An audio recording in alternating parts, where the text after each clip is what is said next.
Hello everyone, welcome back to the editorial series where we discuss important editorials from different newspapers. तो आज मैंने दो editorials pick किए हैं. One is from the Hindu which is regarding the contemporary relevance and what lessons we can learn from the Chola dynasty. तो आज के time में हम कैसे चोलास के टाइम पे जो भी प्रैक्टिसेस होती थी उनको कैसे इनकॉर्पोरेट कर सकते हैं. Then another editorial is on the national education policy 2020. तो नेशनल एजुकेशन पॉलिसी को 5 साल हो चुके हैं, सो इट्स टाइम कि हम उसका एक देखें कि उसने कैसा परफॉर्म किया है, क्या अचीवमेंट्स हैं, क्या अभी भी चीजें स्टक हो रही हैं. So let's start.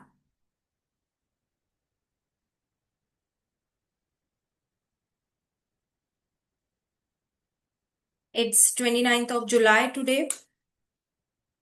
तो सबसे पहले ये आपका एडिटोरियल है द हिंदू में जो कि आया है विच is regarding lessons from the past. Okay. तो इस तरह की जैसे जो हेडिंग्स होते हैं मैं ऑफन आप लोगों को बताती रहती हूँ, lessons from the past etcetera. ये आप अपने ऐसे में भी यूज कर सकते हो चाहो तो, जहां पर में भी आप पास्ट से अगर कोई डायमेंशन इनकॉर्पोरेट कर रहे हो. तो इसको आज हम एक यूपीएससी के क्वेश्चन की तरह देखेंगे. So the Chola legacy offers valuable insights into contemporary governance and infrastructure. तो क्या बोल रहा है कि चोला की जो लेगेसी है वो वैल्यूएबल इंसाइट्स देता है कि कैसे हम जो अभी करंट में जो हम इश्यूज फेस कर रहे हैं, चाहे वो गवर्नेंस से रिलेटेड हो, इंफ्रास्ट्रक्चर से रिलेटेड हो, तो कैसे जो चीजें चोला लोग करते थे वो कैसे हम आज इनकॉर्पोरेट कर सकते हैं. Discuss in the light of recent development. तो रिसेंटली अभी एकदम से अब आप सोचोगे मैम क्या पढ़ा रही है, एकदम से करंट अफेयर्स पढ़ाती हैं और एंशियंट हिस्ट्री डिस्कस कर रही है. तो बेसिकली इट्स लाइक कि प्राइम मिनिस्टर नरेंद्र मोदी जी अभी तमिलनाडु गए during the Aadi Thiruvathirai festival at Gangaikonda Cholapuram, which was marked not only by cultural reverence but also by a subtle political message. यहाँ पर बेसिकली प्राइम मिनिस्टर ने कमेमोरेट किया the birth anniversary of Rajendra Chola one, और इन्होंने चोला dynasty के जो मैरीटाइम या architectural achievements थे उनको सेलिब्रेट किया, जिससे कि ये चोला डायनेस्टी का जो भी उनके अचीवमेंट्स थे, उनकी जो क्या कहते हैं आर्किटेक्चरल मार्वल्स हैं, वो लाइमलाइट में आ गए. सो सबसे पहले from prelims perspective Chola dynasty के बारे में अगर मैं थोड़ा सा आपका रिवीजन करा दूं, तो इसके फाउंडर जैसे कि विजय आले हैं जिन्होंने थांजावुर को कैप्चर किया था और इन्होंने चोला एम्पायर का फाउंडेशन ले डाउन किया था.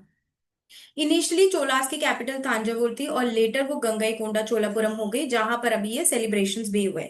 गंगईकोंडा चोलापुरम को एज अ कैपिटल स्टैब्लिश किया था राजेंद्र चोला वन ने. तो इनके दो नोटेबल किंग्स बहुत ज्यादा है. One is Rajaraja Chola one and Rajendra Chola one, जो कि बृहदेश्वरा टेम्पल है थांजापुर में, वो राजराजा चोला ने बनाया था. और राजेंद्र चोला वन बहुत ज्यादा जाने जाते थे naval expedition south East Asia etcetera. In fact इनके मैरीटाइम अचीवमेंट्स इतने ज्यादा थे कि बे ऑफ बंगाल को चोला लेक बोला जाने लगा एक तरह से. Cholas are remembered for their efficient administration. काफी ज्यादा इनके ट्रेड लिंक्स थे East Asia South East Asia के साथ, temple architecture, cultural patronage etcetera. अब कंटेम्प्रेरी रेलिवेंस क्या है, तो सबसे पहले जैसे कि जो अगर हम बात करें जो इनका बृहदेश्वरा मंदिर है, ये 1000 साल पुराना है. मल्टीपल अर्थक्वेक्स ये विदस्टैंड कर चुका है. आप हमारे यहाँ देखिए जरा सा कुछ में भी थोड़े से वाइब्रेशंस होते हैं और मतलब कुछ ना कुछ हमारा डिस्ट्रक्शन हो जाता है. बट यहाँ पर ये मंदिर जो 1000 साल पुराना है आज भी खड़ा हुआ है. सो दैट मीन्स कि इसमें कुछ सीस्मिक रेजिलियंस, कुछ ना कुछ टेक्निक इसमें लगाई गई है. तो आर्कियोलॉजिकल स्टडीज बताते हैं कि सदर्न पेनिनसुला भी was an epicentre of seismic activity, फिर भी टेम्पल ने एंड्योर कर लिया है due to advanced construction techniques. तो अभी जैसे हाल फिलहाल जो लोग दिल्ली में रह रहे हैं हमने भी सडन वाइब्रेशंस विटनेस किया है. ओके. तो अब हम यहाँ पर इससे सीख सकते हैं कि इन्होंने कौन सी ऐसी कंस्ट्रक्शन टेक्निक्स यूज की हैं that we can also use and build our resilience towards earthquake.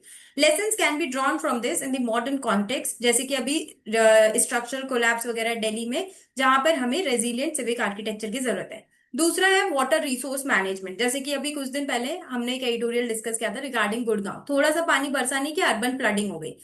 तो सेम चीज यहाँ पर भी हो सकती थी, बट इन्होंने इतने अच्छे से अपनी सिटीज को मैनेज किया कि प्रॉपरली वाटर को ये लोग मैनेज कर पा रहे हैं for drought as well as for flood. तो एडवांस वाटर हार्वेस्टिंग सिस्टम्स जैसे कि टैंक्स, कैनाल्स, ये सब इन्होंने पाइनियर किया.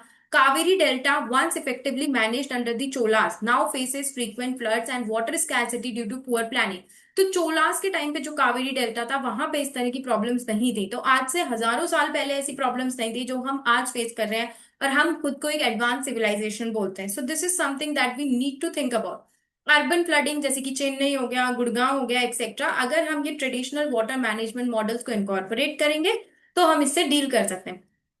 आप में से काफी लोगों ने देखा होगा कि जब भी मैं आपके आंसर्स रिव्यू करती हूँ तब भी मैं आपको बताती हूँ कि इसका कंटेम्परेरी रेलिवेंस लिखो। तो this is how you link history with current affairs. फिर लोकल गवर्नेंस, डेमोक्रेटिक डिसेंट्रलाइजेशन में भी हम चोला एडमिनिस्ट्रेशन से सीख सकते हैं। एक रोबस्ट लोकल गवर्नेंस सिस्टम इन्होंने बनाया था थ्रू विलेज असेंबलीज, जैसे कि सभा और उर। तो अभी हमने ऑल्दो हमने 73rd 74th कॉन्स्टिट्यूशनल अमेंडमेंट ये हम इनकॉर्पोरेट कर चुके हैं, इम्प्लीमेंट कर चुके हैं, लेकिन फिर भी चाहे वो रूरल लोकल बॉडीज हो, अर्बन लोकल बॉडीज हो, कुछ ना कुछ प्रॉब्लम्स फेस कर रही हैं, जिसमें हम अपने पास से सीख सकते हैं, चोला डायनेस्टी से सीख सकते हैं और उसे इनकॉर्पोरेट कर सकते हैं। चोला मॉडल जो है वो accountability, grass roots democratic processes etcetera इसको इंस्पायर कर सकता है। Then again, from their maritime strength also, we can enhance our naval capabilities, etc. Cholas ने expand किया था south East Asia, showing a thriving maritime economy. तो जैसे कि हम blue economy की बात करते हैं, so that also can be fostered. Contemporary India's push for maritime strength under Sagar, etc. ये resonate करते हैं चोला की जो maritime ambitions थे उसके साथ। कल्चरल और हेरिटेज कॉन्शियसनेस, इसमें भी इन्होंने बहुत ज्यादा कंट्रीब्यूट किया, be it the Tamil literature, art etcetera. Then हमारे प्राइम मिनिस्टर ने अनाउंस भी किया है to install statues of Raj Raja Rajendra Chola, जिससे कि हिस्टोरिकल अवेयरनेस और कल्चरल प्राइड, जैसे कि आपने देखा होगा कि जब ब्रिटिशर्स आए थे तो वो हमें बोल रहे थे कि हम लोग व्हाइट मैन्स बर्डन है, they are on a civilization mission etcetera. ऐसा नहीं है, हम पहले से हमारे पास बहुत अच्छी अच्छी टेक्निक्स थी, तो वो एक कल्चरल प्राइड रिवाइव करने की बात है। सो प्राइम मिनिस्टर मोदी ने एम्फेसाइज किया कि India must be as enterprising as the Chola empire, जहां पे हम अपनी सोवरेनिटी गार्ड करें, अपने ट्रेड को एक्सपैंड करें और गुड गवर्नेंस एंश्योर करें। While remembering grand temples and naval victories, it is equally crucial to imbibe their models of administration, local governance, etc. So this was all. This is a very interesting, बहुत ही interesting topic लगा मुझे, and I don't know why. वैसे तो mains बिल्कुल आने ही वाला है, but most या फिर उस मतलब या तो इस टॉपिक से मेंस में शायद कोई क्वेश्चन आ सकता है, और मे बी इस टॉपिक को बहुत ज्यादा जो बच्चे मेंस लिख रहे हैं अगर इसको यूज करेंगे, so that would be really helpful. Now 5 years of national education policy, तो वी विल टेक स्टॉक कि कैसा इस एजुकेशन पॉलिसी ने परफॉर्म किया है। 5 years after the national education policy, let's assess it's implementation status, क्या work किया है, क्या चीजें प्रोग्रेस में है और क्या की चैलेंजेस है। सो इस एडिटोरियल एनालिसिस में जो भी मैं आपको क्वेश्चंस देती हूँ, इनको आप क्या कहते हैं अटेम्प्ट कीजिए, ओके, इनको लिखने की कोशिश कीजिए। स्पेशली जो लोग बिगनर हैं उनके लिए भी ये बहुत अच्छा इनिशिएटिव है, क्योंकि आपके पास ऑलरेडी कंटेंट है, मैं आपको क्वेश्चन समझा रही हूँ, फॉर्डर दे रही हूँ, तो आप बस प्रैक्टिस करो कि आप ऐसे भी लिख पा रहे हो कि नहीं लिख पा रहे हो। सबसे पहले जैसे इंट्रोडक्शन में हम बता सकते हैं कि national education policy first major education reform since 1986। इसका बेसिक ऑब्जेक्टिव था कि ओवरहॉल करें स्कूल और हायर एजुकेशन को, क्योंकि जैसे कि मल्टीपल रिपोर्ट्स आती थी, चाहे वो एसर की हो, चाहे वो परख असेसमेंट हो, उसमें पता चलता था थर्ड क्लास का बच्चा बेसिक टू की टेबल नहीं आ रही है उसको, या बेसिक एडिशन नहीं आ रहा है। तो इन सब चीजों को ओवरहॉल करने के लिए हम ये नेशनल एजुकेशन पॉलिसी लेकर आए। तो 5 साल हो चुके हैं, कुछ रिफॉर्म्स पहुंच चुके हैं और कुछ अभी भी पेंडिंग है, so we will discuss about it. क्या क्या चीजें वर्क करी है, तो करिकुलम जो है वो रिफॉर्म हो गया है, जैसे कि 10+2 सिस्टम की जगह अब आ गया है 5+3+3+4 सिस्टम, जहां पर पहले प्री प्राइमरी से लेके क्लास 2, फिर प्रिपरेटरी, फिर middle classes, secondary etcetera.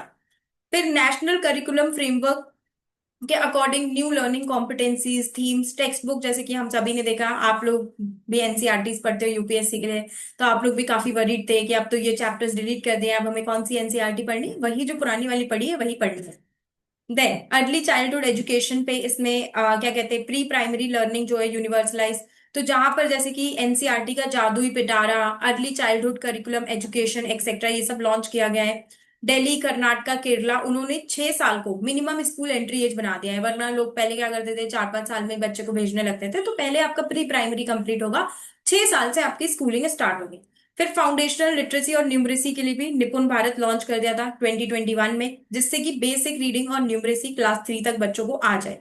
Then digital and credit based flexibility है हायर एजुकेशन में, so different academic bank of credit, digital credit framework, जिससे कि मे बी आपने कुछ एक कोर्स किया, ओके, मे बी आपने उसे बीच में छोड़ दिया, तो वो आपके क्रेडिट बन जाएंगे, फिर कुछ दिनों बाद आप उसे दोबारा कंटिन्यू कर सकते हो।